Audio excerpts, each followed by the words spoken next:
Hello everyone. अभी हम लोग डिस्कस करेंगे फिजिक्स के बारे में। तो स्टार्ट करते हैं इसके डेफिनेशन से।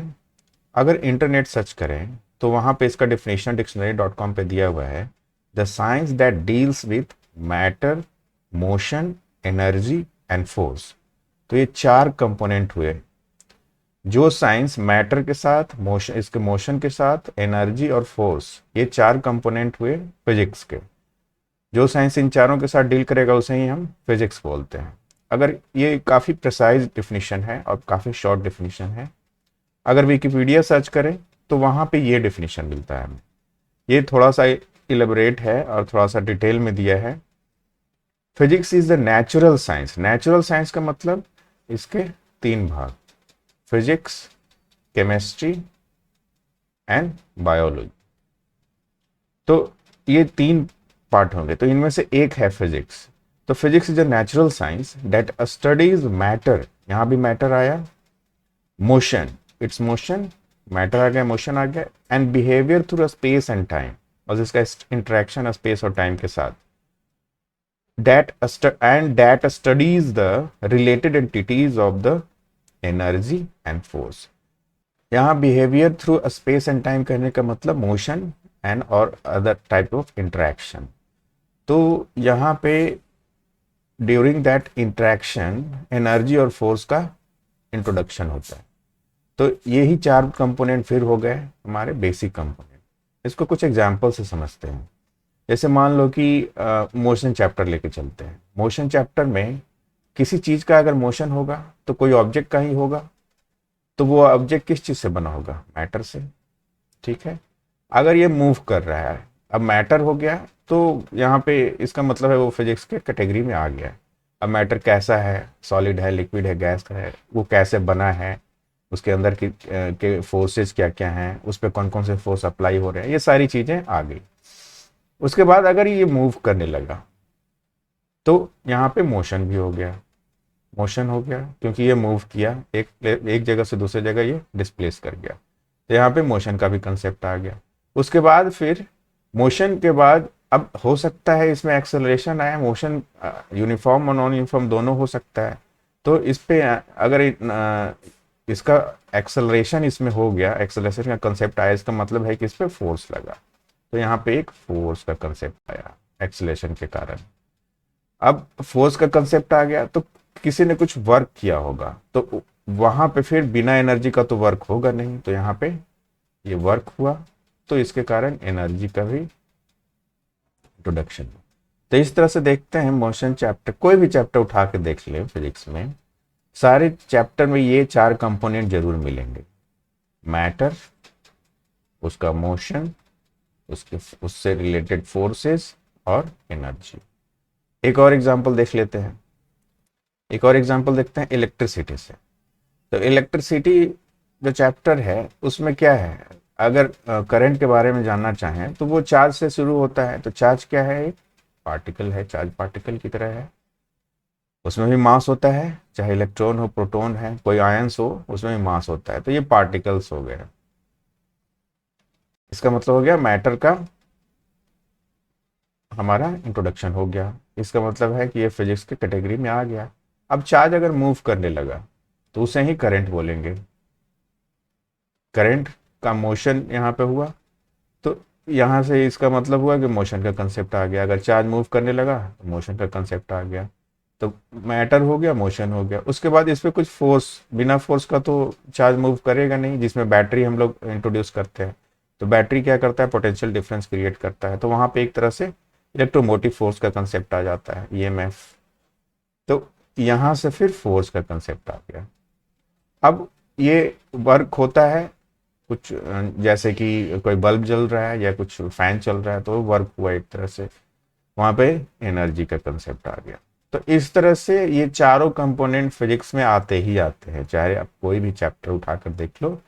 चाहे इलेक्ट्रिसिटी उठाओ, या फिर मोशन उठाओ, या फिर हीट उठाओ, या फिर कोई भी ऑसिलेशन से रिलेटेड, या फिर मॉडर्न फिजिक्स का कुछ उठा लो, सारे चैप्टर्स में ये चारों कंपोनेंट हमें मिलेंगे। तो ये काफ़ी इंपॉर्टेंट हो गए ये चारों कंपोनेंट। इससे हम डिफाइन करते हैं फिजिक्स को, इन्हीं चारों कंपोनेंट से। अब हम लास्ट में एनसीईआरटी का डिफिनीशन देखते हैं। एनसीईआरटी का डिफिनीशन कहता है कि physics as a study of basic laws of nature, मतलब नेचर में जितने लॉज हैं उसके स्टडी को हम फिजिक्स बोलते हैं, और इसके साथ साथ वो जो लॉज हैं and their manifestation in different natural phenomena, जितने नेचुरल फिनोमेना हैं उसमें इसका एप्लीकेशन, जो लॉज है उसके एप्लीकेशन को ही स्टडी को हम लोग फिजिक्स बोलते हैं। यहाँ नेचुरल के साथ साथ आर्टिफिशियल भी चलेगा, क्योंकि मान लो टीवी बना रहे हैं, टीवी कैसे चल रहा है, रेडियो कैसे चल रहा है, फैन कैसे चल रहा है, तो ये सब चीज़ें तो आर्टिफिशियल है, तो कह सकते हैं, या फिर फिजिकल फिनोमेना यहाँ ज़्यादा बेटर होगा। तो इस तरह से ये फिजिक्स का डिफिनीशन हमारा तीसरा डिफिनीशन एनसीईआरटी के साथ हुआ। अब फिजिक्स वर्ड आया कहाँ से, तो ये ग्रीक वर्ड फिजिक वर्ड से आया है, जिसका मीनिंग होता है नॉलेज ऑफ नेचर। तो ये नेचर से ही रिलेटेड है, नेचर से बाहर तो कुछ है नहीं, तो नेचर के नॉलेज को ही हम लोग फिजिक्स बोलते हैं। तो इस तरह से हमारा डेफिनेशन कंप्लीट हुआ। अब नेक्स्ट जो टॉपिक हम लोग देखेंगे, अब हम लोग डिस्कस करेंगे ब्रांचेज ऑफ फिजिक्स के बारे में, मतलब फिजिक्स में क्या क्या पढ़ते हैं। तो इसे दो पार्ट में डिवाइड किया गया, एक तो 1900 के पहले और एक 1900 के बाद। 1900 के पहले जो भी फिजिक्स में डिस्कवरी हुआ उसके स्टडी को हम लोग बोलते हैं क्लासिकल फिजिक्स, और 1900 के बाद जो कुछ भी डिस्कवरी हुआ उसे हम लोग बोलते हैं मॉडर्न फिजिक्स।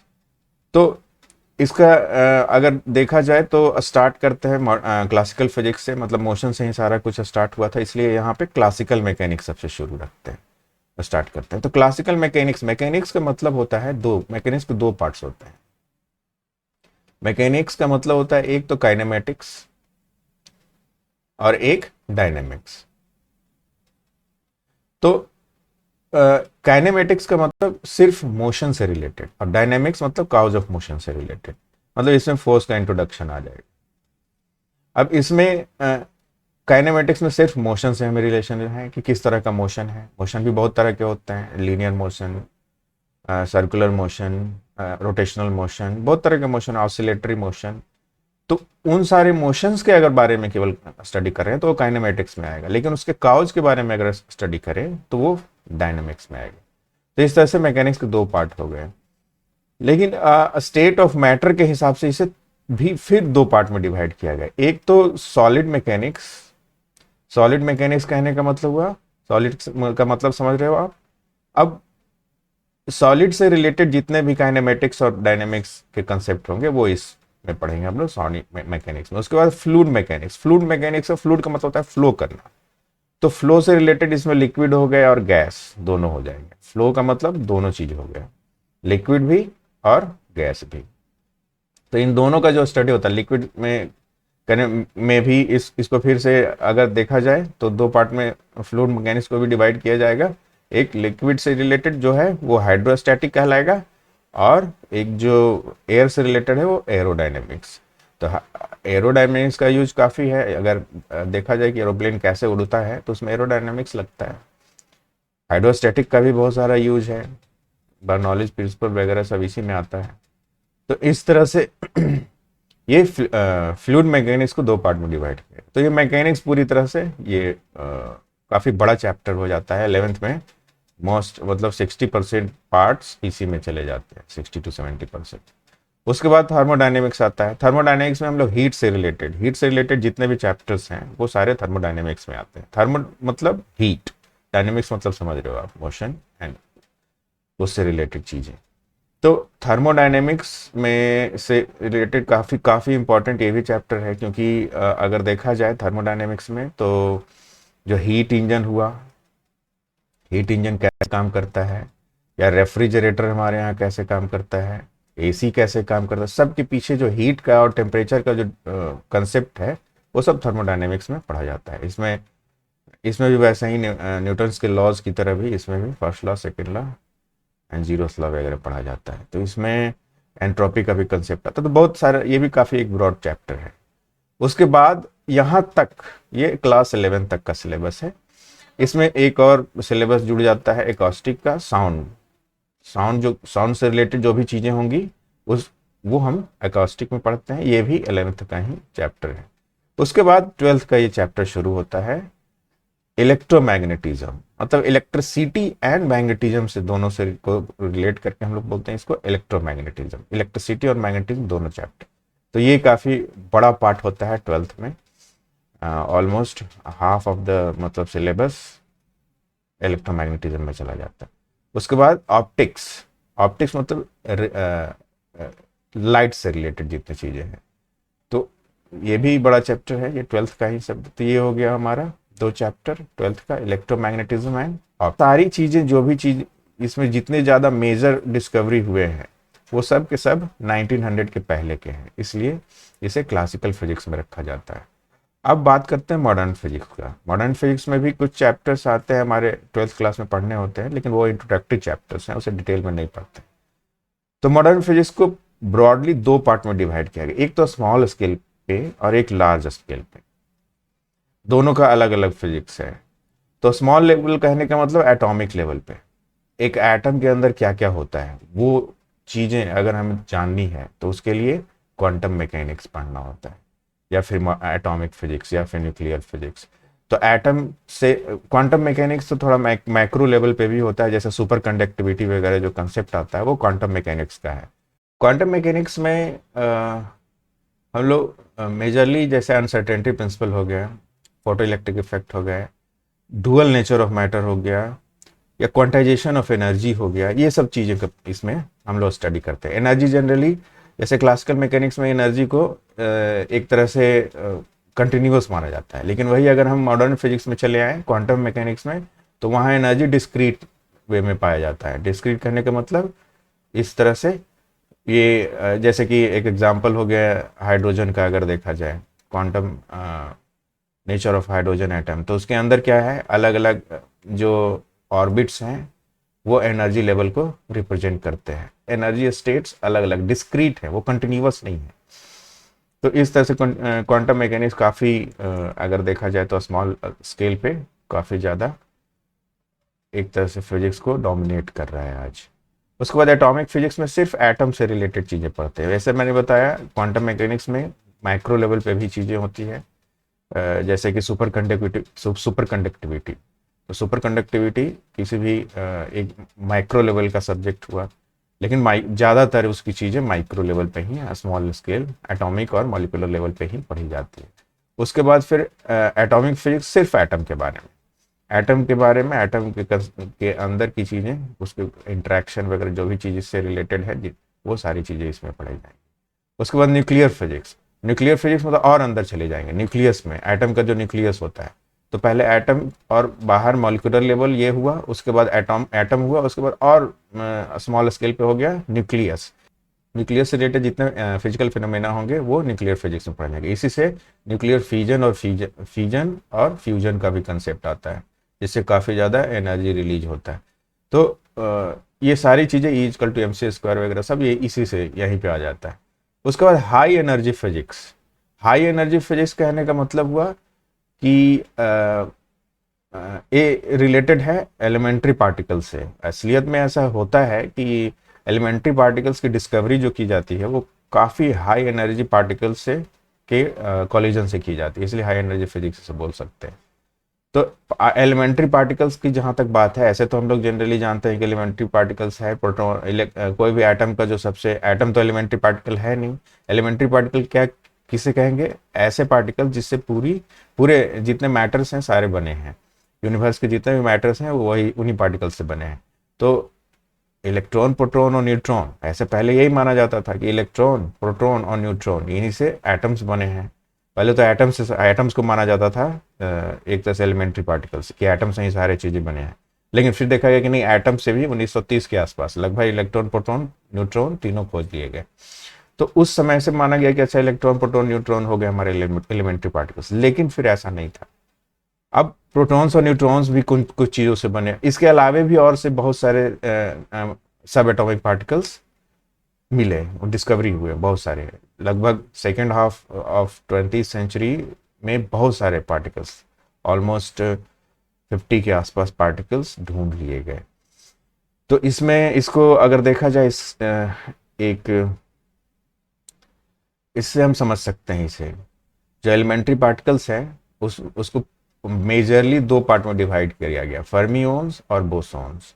फर्मिओन्स में क्वार्क एंड एंटी क्वार्क आते हैं, और लेप्टॉन्स एंड एंटी लेप्टॉन्स। तो ये मैटर और एंटी मैटर का कंसेप्ट यहाँ पे आ जाता है, इसलिए यहाँ क्वार्क एंड एंटी क्वार्क बना। एंटी क्वार्क से एंटी मैटर्स बनेंगे, क्वार्क से मैटर्स बनेंगे, जो मैटर्स जो यूनिवर्स में दिखाई देता है।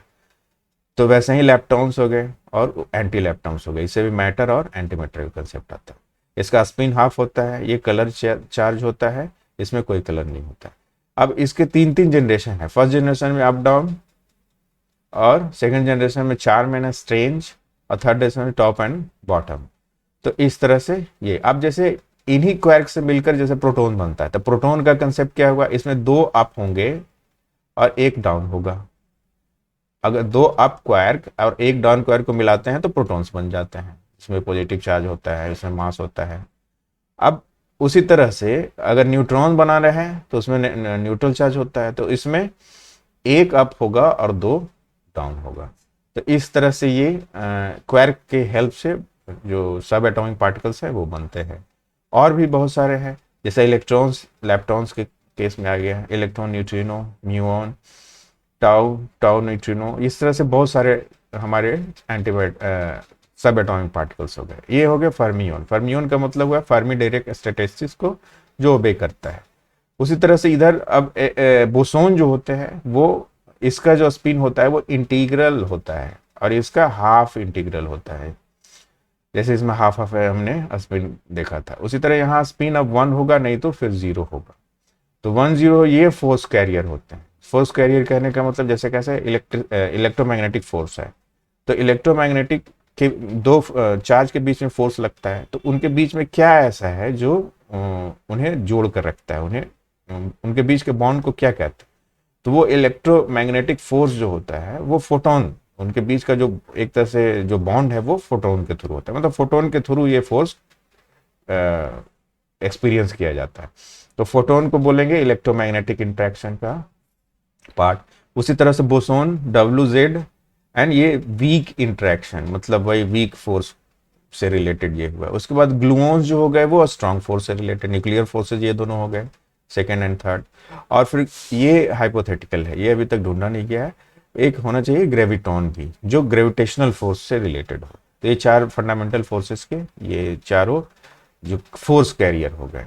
और एक हिग्स बोसॉन 2012 में इसको, ऐसा तो इसका कंसेप्ट बहुत पहले दे दिया गया था, शायद 60s में हिग्स के द्वारा, लेकिन उसे जो LHC है, लार्ज हैड्रोजन कोलाइडर, उसमें इसे एक्सपेरिमेंट के द्वारा इसे देखा गया।